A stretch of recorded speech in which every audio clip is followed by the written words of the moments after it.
Hey guys, it's Kevin again, and happy Thanksgiving to all of you. Hope you guys are having a great Thanksgiving.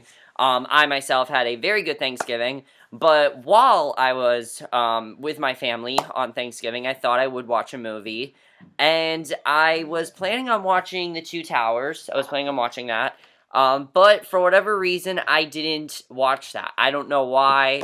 I ended up not watching it. I don't really know why I didn't watch it. I think it's probably because it was like 3 hours long, and I didn't think I'd have enough time. Probably just gonna watch that tomorrow. Even though I'll probably get like some stuff for Black Friday. Not a ton of stuff. I don't want to go crazy with Black Friday. I really don't. Because I want to get stuff for my parents as well for Christmas. But while I was, you guys don't care about this. While I was, with my family on Thanksgiving, I decided that I watched this movie. And this is a movie that I've been putting off from watching. Like, I should have watched this back in August when I bought this. And I don't know why I didn't watch it sooner. I think it was just that there were other movies that I wanted to see more. And I finally saw it, and I'm very happy I saw this because I actually really want to review this movie to you guys. This is one of the most, I'd say this is a very controversial movie. It's one of those, like, people either really like it or they don't really like it. And that movie is The Amazing Spider-Man 2. Now let's talk about this movie for a second. I myself was actually looking forward to this movie because I'm one of the few people that actually thought The Amazing Spider-Man was a good movie. Yes, it had many flaws. Yes, it had many problems. No, it was not as bad as Spider-Man 3, but it did have problems, and it was a pretty rocky start. I like that they were trying to originate from the comics, but there were too many things that they could have done that I didn't like about The Amazing Spider-Man. So, going to The Amazing Spider-Man 2, I really was hoping it'd be better. And I was really, hoping that this would be a very good sequel, because the trailers made it look like it would be a very good sequel. I mean, there was tons of stuff that they were building up to this movie. I mean, you have Electro, Rhino, and the Green Goblin in one movie. Like, how often does that happen in Spider-Man? And Sinister Six hasn't even started yet, so I mean, you can already tell it's going to be crazy. But after watching The Amazing Spider-Man 2, what did I think of this movie? This is definitely a much better movie than the first movie. However, it still has a lot of problems. It is in no way a perfect movie. There's a lot of problems that this movie has that affects the movie, and we are going to talk about it. One of the things I do really enjoy this movie, though, is the plot of the movie. Because the plot of this movie is not necessarily about the villains. It's more about Peter Parker and him basically, now that he's in this position of being Spider-Man, now that Gwen Stacy's father has died, which, spoiler if you guys have not seen the first one, which I'm sure you guys have, but because he's died, Peter has been listening to those words he's been saying. Basically, don't get Gwen involved with you being Spider-Man.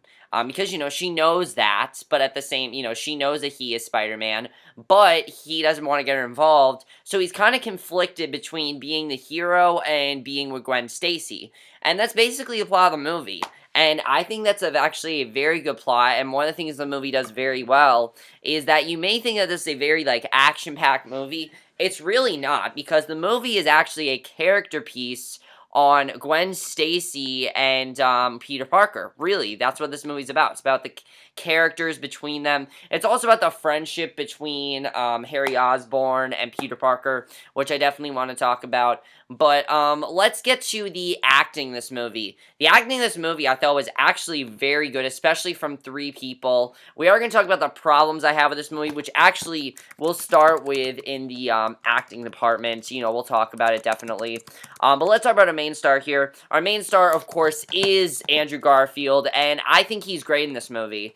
The first movie, I really didn't know how to feel about him as Spider-Man. I thought he was good. He was not as good as Tobey Maguire. This movie, he's fantastic. I thought he was great in this role. I loved him as Spider-Man. I thought he was fantastic. I mean, he really got the role down perfectly, definitely.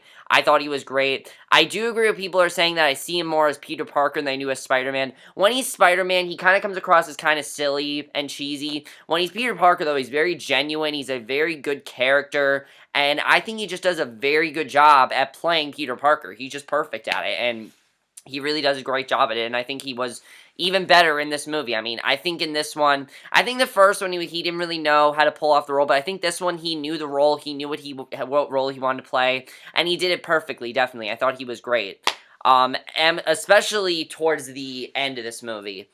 Emma Stone as Gwen Stacy, also fantastic. The chemistry between her and Andrew Garfield is by far the best part of this movie, as I said.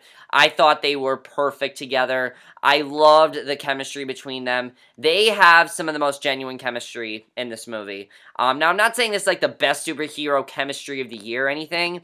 I don't know what the best superhero chemistry of the year would be.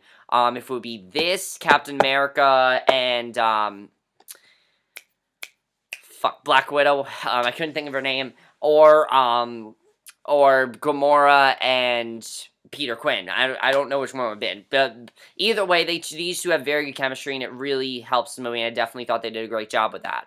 One person that I thought was fantastic in this movie was Dane DeHaan. Oh my god, I loved his character in this movie. Because one of the things though about this movie, and Spider-Man 2 did this, but this movie I thought did it in a more subtler way, is we see the friendship of Peter Parker and Harry Osborn. It's such a genuine friendship. Like, there's this one scene that they're talking about, he's talking to him about the troubles he's having with Gwen Stacy and everything, how he had to break up with her, basically, and everything. It's a very good scene between them, and his transformation as the Green Goblin, I thought was amazingly done.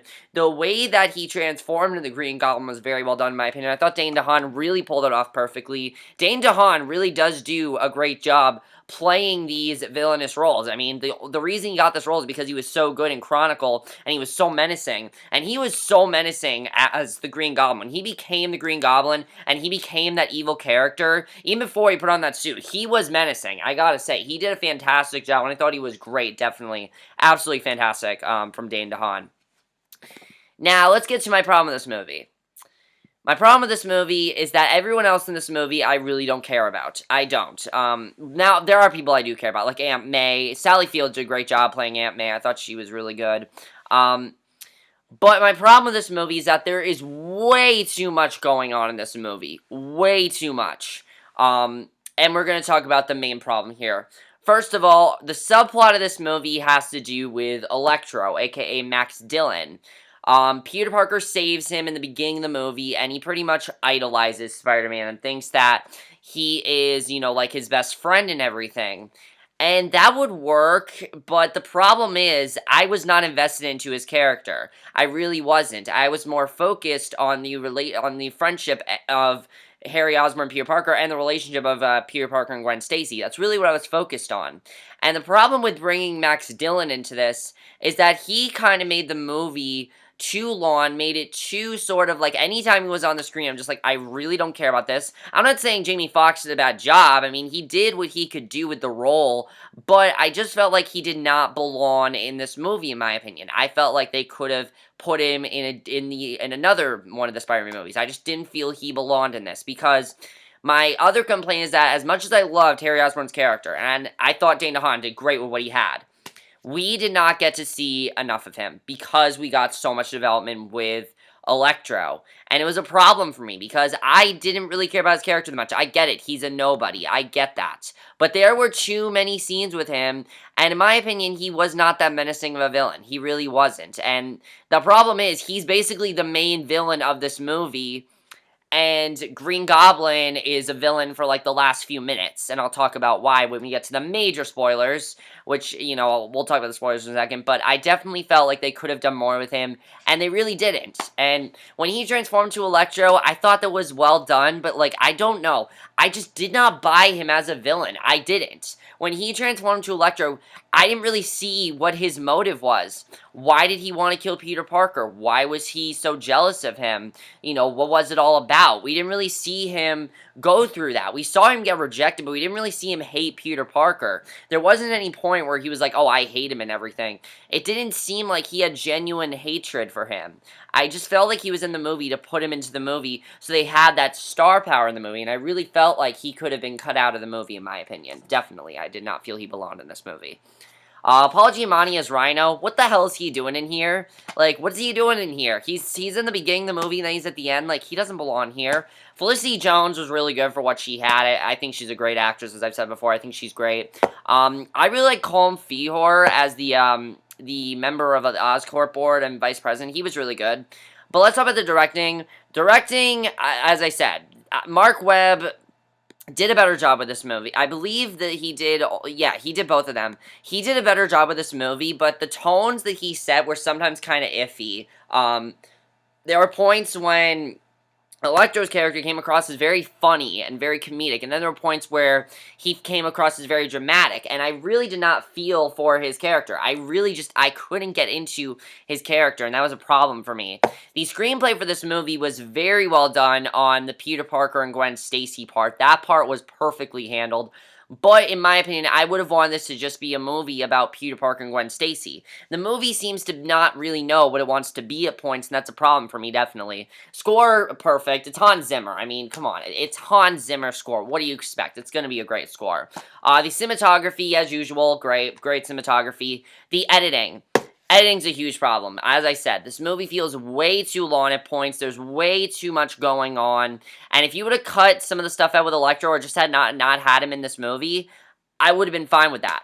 I will say, however, the final fight scene between Spider-Man and Electro, very satisfying. Really liked it. We'll talk about the spoilers right now. So if you guys have not seen The Amazing Spider-Man 2, do not watch the rest of this review because I'm going to give some major spoilers. I'm sure you guys know it because this movie's been out for a very long time and I finally saw it. But you guys, for whatever reason, if you guys have not seen it, I know there are people that are still probably have not seen it and you guys want to, just don't watch the rest of this review.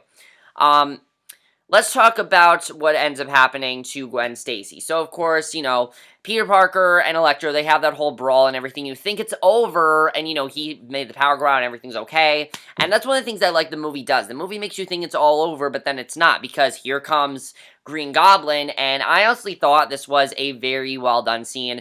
I know a lot of people said this was rushed, that he just transformed the Green Goblin like that, but it honestly made sense. I mean, think about it. He didn't want to end up like his father. He didn't want to end up like Norman Osborn, and of course, he really wanted Peter to basically, you know, he wanted Peter to not, you know, to basically give him that request so he could live in everything. You know, he wanted to say Spider-Man to save him, but he said no. So it really did make sense why he transformed to that character. And then, of course, he transforms to that character. He kidnaps Gwen Stacy, and Peter's trying to save her, and then she dies. And I thought her death was perfectly handled. Probably the best part of this movie is killing off Gwen Stacy. I mean, it worked perfectly because they had just gone back together, and then Peter saw her die. It was just so sad that that happened. And I really felt bad for him because of that. And let's talk about the part that everyone seems to have problems with. The ending. I have no problems with the ending in this movie.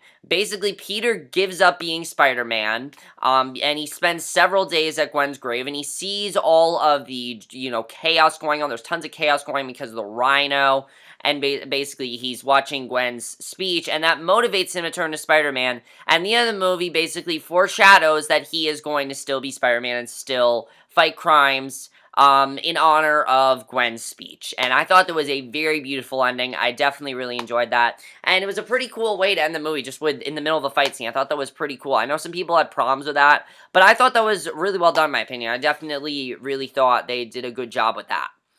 So overall, this movie, it's not perfect. It definitely is not perfect. I know a lot of people have said they should stop making these movies altogether. I like these movies. I don't think this franchise should. And I think what they need to do is they need to basically come up with a genuine story and not throw in so many subplots. This movie had too many subplots.